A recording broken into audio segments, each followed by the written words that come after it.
Yo, peace was good. You guys read the title. You guys know what I want to talk about. I want to talk about the controversial battle between Fredro Starr of Onyx fame and Keith Murray of Death Squad fame. You guys should know who Onyx are. You should know who Fredro Starr is. You guys should know who Keith Murray is. Very prominent in the '90s. They put out classic albums. You know, Fredro Starr with Onyx. Albums like All We Got Is Us, which is my favorite Onyx album, by the way. Um, Back the Fuck Up. Shut 'Em Down, and the first three albums, were classic albums in my opinion. Keith Murray, what the most beautiful thing is in this world, excuse me. Enigma, another dope album from '96. And It's a Beautiful Thing that came out like in the late '90s, I think around '99 or some shit like that. And countless other albums that they put out. This battle has been brewing for a couple of years. They've been talking about it, I think, since like 2012, if I'm not mistaken. They were supposed to battle last year in September, but it never came to fruition. It never happened. And 2 days ago, October 4th, 2006, 2015, they finally battled, you know what I'm saying? And I'm just gonna cut through the chase, give you guys my thoughts and stuff like that. Here's my thoughts on the battle. I was very disappointed with Keith Murray. I felt like he could have been a little bit better, especially with coming with the background that he came from, because he was known as a battle MC. When he first started out, he wasn't even known as Keith Murray. He was known as Keefy Keith. You know what I'm saying? He was known for that battle, rhyme-oriented rhyme style that he's known for. And I was kind of a little disappointed with it, but I'm not really surprised, and I'll get into that a little bit. But Fredro Starr, he surprised me. He actually was decent. Yeah, he wasn't the best, but I felt like he was more prepared than Keith Murray. Because I felt like with Keith Murray, like I said, he's a battle rapper. He's like a battle style rapper. Like his background is battle rapping. And I felt like the thing with Keith Murray, his downfall was, I feel like he underestimated Fredro Starr, because Fredro Starr is not really known for battling people. Maybe he was, I'm not sure, but you don't really hear too much history about Fredro Starr battling cats or whatever and things like that. But although Fredro Starr always had that aggressive style, just with him being with Onyx and stuff like that. You know what I mean? You can hear in the background just them niggas is going in. I'll post on the songs in the description box like I always usually do, and I'll post on the battle in the description box so you guys can be the judge. But yeah, man. Like I said, I felt like Fredro obviously beat Keith Murray. He beat him, in his own game and stuff like that. He did his thing. But the reason why I want to post this video is because of the video, but some of the responses that I'm seeing on people on Facebook and social media, people saying like, oh, this is the worst battle in history, this is bad for hip hop. And my thing is, how is it bad for hip hop? If any, it's good for hip hop.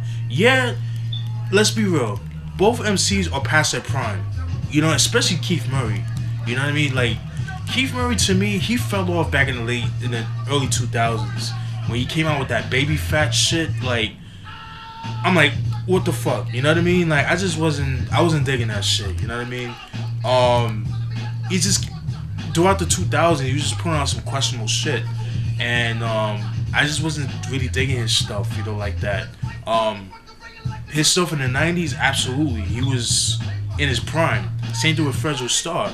He came out, his solo albums suck. I hate to say it like that. That Firestar bullshit that came out back in '01, that Don't Get Mad, Get Money bullshit that came out in '03. No, I wasn't digging those shits. And it was because of the production. I feel like the production didn't really fit Fredro Starr with those albums. You know what I mean? I think they had their time, and I feel like they, again, like, I feel like they had their time. They paid their dues in hip hop. Although I would have to say the Wake the Fuck Up album by Onyx, the new album that came out I think in 2013 or 2014. That shit was dope. You know what I mean? Yeah, it's not the same Onyx that we all love, or some of my subscribers love for the 90s. But that album is actually pretty good. The beats are dope. They were very aggressive. And I'm not the biggest Snow Goon fans. I'm not the biggest Snow Goons fan, but they actually did the thing on the album.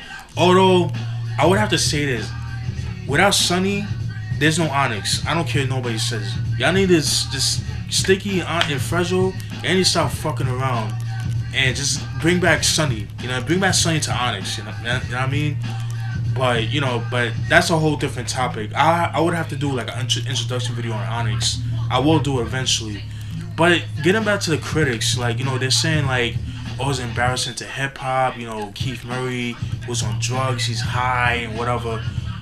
Everybody in the mother knows Keith Murray has always been a bugged out dude. Maybe he was on drugs. I don't know, but he's always been a bugged out dude. Like like mentally too. You know what I mean? But I don't take it past him. You know what I mean? But I don't know, man. He's like I said, I was very disappointed with it.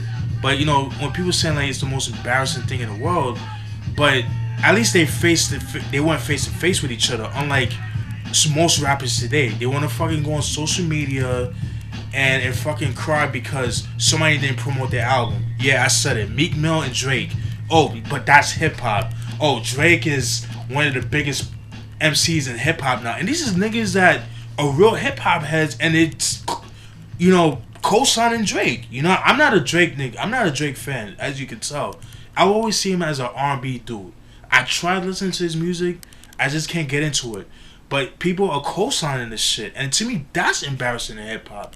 At least with Keith Murray and Fredro Starr, they went face to face. They did it the old school way, and Fredro Starr, he did his homework. He paid attention. He hit Keith Murray with some key points. He hit his pressure points to the point that Keith Murray was getting pissed off on certain lines that he would say like, yo, you need to get off that dust. And then when he said that, Keith Murray just snatched his microphone off of him. There was a lot of that going on. There was a lot of passive aggressive moments in that battle. And I thought that was dope. It came to the point like I thought them niggas gonna come to blows, especially with Fredro Starr. But Fredro Starr, he held his own, I think. You know what I mean? Like I say, he's not the best. I think he did his thing. Yeah, it wasn't the best, but I take it for what it was. You know what I mean? I thought it was good for hip hop. It's not embarrassing like some of you niggas are saying. Fucking Kanye West with his fucking tirades. That's embarrassing for hip hop. Fucking Meek Mill crying because Drake won't promote his fucking album. That's embarrassing for hip hop.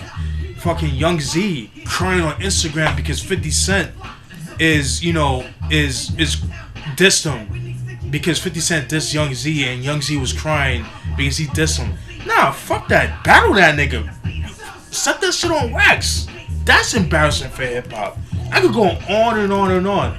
Fucking, these cats back in like 2012, 2013 co-signing Justin Bieber. Like, oh, he's a breath fresh of hip hop. Get the fuck out. That's embarrassing for hip hop. Y'all niggas these niggas in the industry co-signing the whack shit that's coming out.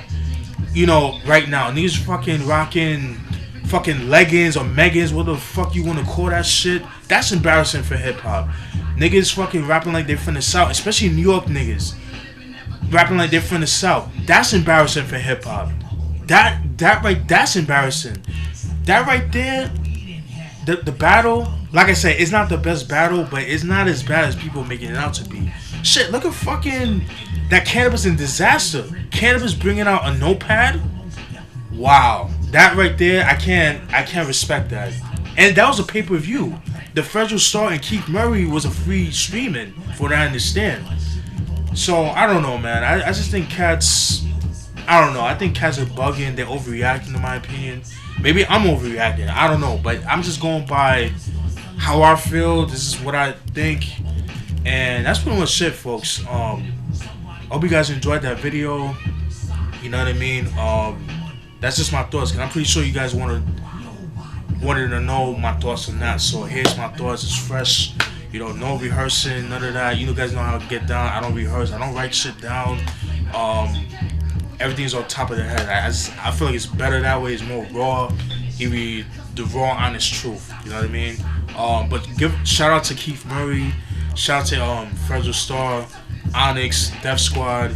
I see Sticky Fingers in the background just holding him down. You know what I'm saying? Seeing a beautiful sweet tea. Sexy as hell. It still looks good to this day. You know what I mean? But that's it, folks. Definitely stay tuned for more videos, more beat videos, more reviews, rants, things like that. So this is more like a hip hop rant and things like that. So but that's it, folks. Hope you guys enjoyed that. Peace.